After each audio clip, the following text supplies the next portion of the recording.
এই সংসদে বসে, এসি রুমে বসে, এসি গাড়িতে চলে, মিনিস্ট্রির এসিতে বসে, বাসার মধ্যে 24/7 আনইন্টারাপ্টেড ইলেকট্রিসিটির মধ্যে থেকে জনগণের সমস্যা বোঝা যায় না। আমরা এই পার্লামেন্টের পরে আমরা শুধুমাত্র মত প্রকাশের স্বাধীনতা নয়, আমরা দ্বিমত প্রকাশের স্বাধীনতা চাই। আমরা এখানে দাঁড়িয়ে মাননীয় প্রধানমন্ত্রীর সমালোচনা করতে চাই।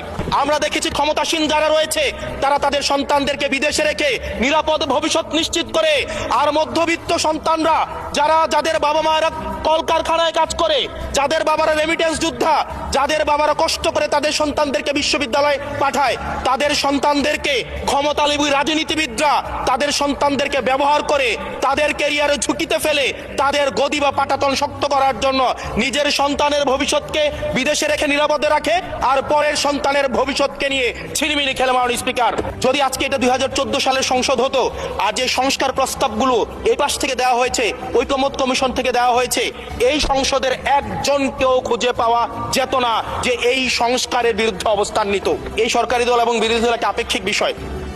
আপনারা এই পাশে ছিলেন, এখন সময়ের পরিক্রমায় ওই পাশে গিয়েছেন, আমরা এই পাশে আছি।